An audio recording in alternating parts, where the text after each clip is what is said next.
Hi, my name is Casey, and I'm a travel advisor with Marvelous Mouse Travels. If you're heading to Alaska soon, whether it's for a cruise, a land tour, or both, let's talk about what to pack so you're prepared for every kind of adventure. Alaska weather can change quickly. Mornings might be chilly, afternoons sunny, and evenings windy. Thinking about layers with a moisture-wicking base, a warm middle layer like fleece, and a waterproof jacket is important. Finding a nice pair of waterproof shoes or water-resistant hiking boots can also be important to keeping your feet dry. Don't forget additional accessories like a warm hat, gloves, and a light scarf, even in summer. Now, let me take you through my packing list for my Princess Alaska land tour. So the rule of thumb to kind of really prepare dress-wise for Alaska is to dress in layers, and to dress in layers appropriate to the time of year you're visiting and appropriate to the activities that you're going to be experiencing. So I'm just going to take you quick through a few of the things that I'm getting ready to pack for my tour.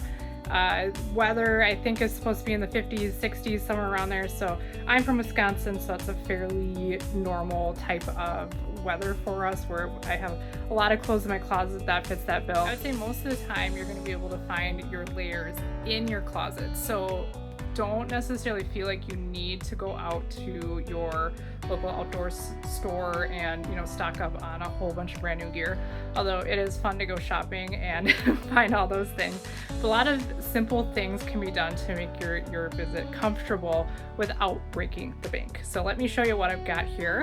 One thing I always like to start out with is tank tops. I think tank tops make a great way to kind of keep that core of your body warm. One thing that when you're kind of thinking about picking out a base layer, so we talk about base layers as being what's against your skin.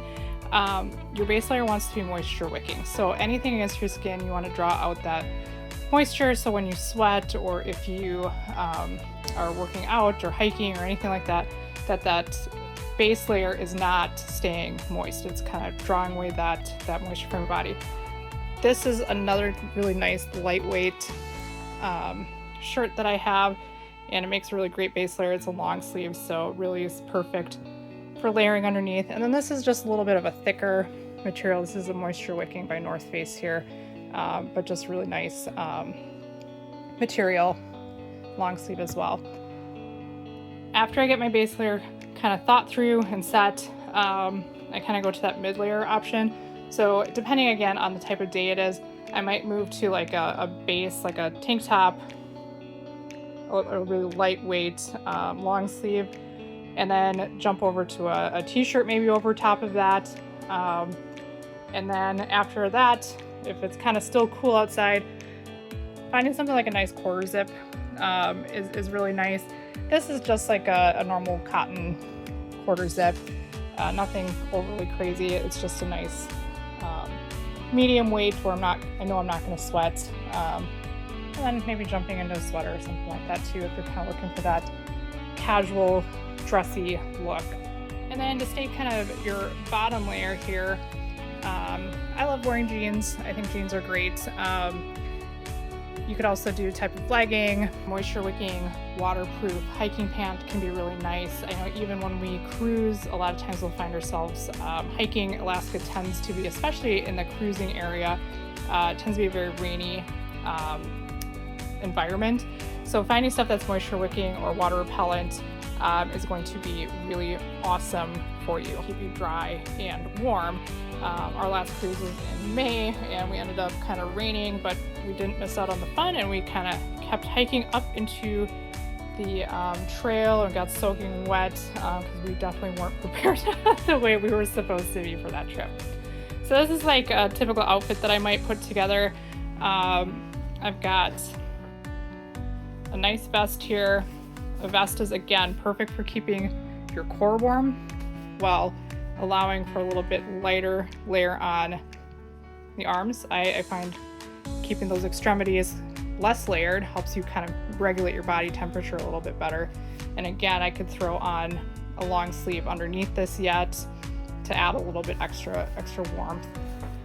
So I've got that, and I'll just have like a nice t-shirt underneath that. And then again, if I find myself like, it's a really cold day, throwing on like another tank top or something underneath my t-shirt helps as well.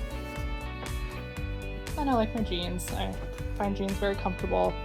And then a pair of socks. So talking about socks, doing like a wool type sock versus cotton is really a good idea. Wool helps keep your feet dry and dries out a lot faster. So we're finding something, again, a little bit more synthetic that's going to repel that water out. I also really like these Bombas socks. They're one of the brands that I've really liked. They're a little bit more compressed. So when you're hiking or walking a lot, having something a little bit more with that compression kind of helps your feet from swelling. I don't know if you have swollen feet, but I do sometimes. And then these socks have a little cushion on the bottom. So again, it's a merino wool sock. Has a little bit extra cushioning on the bottom, so when you're on your feet for a longer period of time, this can be really comfortable as well. Then jumping over here, so I guess maybe circling back over here to the bottom layer. One thing too I like to pack is just having a pair of shorts. So this is actually a skirt here, but it has like the little shorts underneath. Kind of, again, that little dressy aspect. Alaska can be hot, so if you're in like the summer months in June, July, early August, even later August, you can kind of hit some of those 80-degree days, 90-degree days. So having a pair of shorts to be comfortable with is a great idea. Again, it's Alaska, weather can change, so having options is a good idea. You don't want to pack too much, so you're overburdened, but options are perfect. I like to have a little scarf, a really lightweight scarf, so this is super thin. This is what I'm going to bring with for my tour. Again, it's only supposed to be 50s or 60s. If it was any cooler, I'd probably bring a heavier weight scarf, but this is going to be probably overkill already for what I need. Lightweight pair of gloves. And I also did pack a pair of gloves that are water resistant. Again, most likely won't use these, but I like to have them just in case. And then just a nice lightweight hat. This one has a little bit of a liner in it to help with some of that wind. This is one of my more used hats, but it's very thin, lightweight. So just enough to kind of insulate my head in some of those cooler days, but not overly warm. Like I don't have one of those, hats with the fur lining on it, because that is definitely going to be a little bit overkill for what we're looking at. And then I always love my baseball caps. So just again, something to protect my head and kind of shield the sun. Alaska can be sunny, so having that brim helps with that. And then I'm going to be packing a lightweight pair of shoes just for kind of when I'm in the coach bus or not really hiking. These ones really don't have a tread, so these were my old futsal soccer shoes. So I'm going to bust those out and use those for just some of the non-toury days. And then I found these awesome pair of their Topo hiking boots. They've got a great tread on them, and they are super lightweight. So when looking at hiking shoes, finding something that is lightweight is perfect, because A, you don't want to be hiking with weights on your feet, and B, when you're packing stuff, you want your luggage to meet those weight requirements. So lightweight boot, great tread for hiking, and they are waterproof. So that's another big bonus for these. Again, hiking in Alaska, there's rain. Depending on where your destination is, you might be walking through puddles, whatever. Having that waterproof feature is super nice with that. Okay, so let's just talk then about some of these extra things that can kind of make your trip a little bit more comfortable and convenient. So one thing, again, when traveling to Alaska, having options and being prepared. So depending on when you're staying, there might be opportunities to go swimming or, pool on property. So having like a small swimsuit or something packed. Again, give yourself the option. You might not have an opportunity to go swimming, but if you do, it's always fun to take advantage of it. Or the hot tub. Hot tubs on a cold day are fantastic. I love wipes. Finding anything that I can pack that's not a liquid for traveling makes my life a lot easier, so I'm not like stressing out about my shower gel or whatever leaking in my bag. So I really like these face cleaning wipes, having little hand sanitizer wipes, and then mosquitoes. Pack mosquito spray or a mosquito product for Alaska. Depending on the time of year you're going, it may be worse than others. Typically in the off season or towards this shoulder season, the bug population should be less, but it's better to be prepared than not. So I'm definitely going to be bringing this mosquito wipes. Cross my fingers it works. I got really good reviews, so we'll see how this guy works here. Then I love motion patches. I am not an amazing bus rider or a car backseat rider, so having these motion patches I think are going to be really important for me. So even for flying, driving, if you're on a cruise, having a pack of these or something similar. Some people find those little wristbands to be helpful, but definitely have something for motion sickness just in case. I always pack band-aids.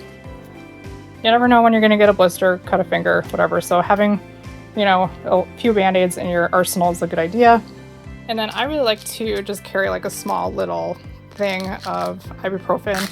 So I don't know if you can see how small this is, but it's just like a little, I think it's actually a salad dressing container that I had for my lunchbox.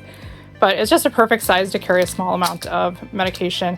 Obviously, if you're taking prescription medications, it's a good idea to have them in their original packaging or bottles, or carry a list. Like if you use those pill organizers, carry a list of your medications and what medications they are and your dosage, all that stuff with you.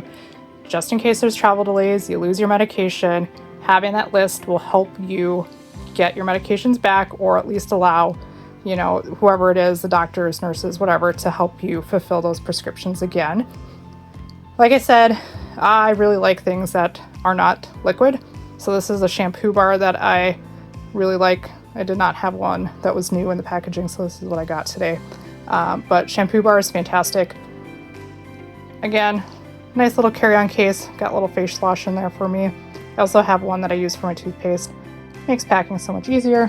And I also like to bring like face masks. In Alaska, there's a lot of wind, it's dry, it's sunny. Replenishing your skin is kind of a nice little treat at the end of the night. Bring sunscreen. So a lot of times people think, oh, it's Alaska, it's not sunny up there, but it is. So make sure you pack sunscreen. This is a little bit light, even doing like a 50 SPF or something like that is a good idea. You don't really realize how much sun you're getting when it's cooler out, so it's really easy to burn. Pack binoculars. Wildlife watching, viewing, having those binoculars on hand.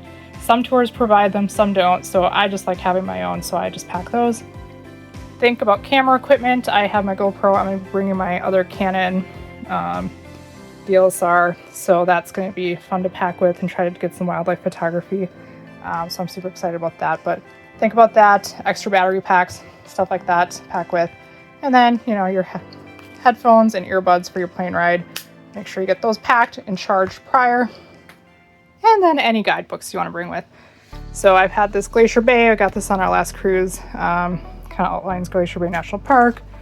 We are not going here on this trip, but just if you're doing a cruise and you're hitting Glacier Bay, having some of this paperwork or guidebooks can help you really get immersed in the destination you're visiting.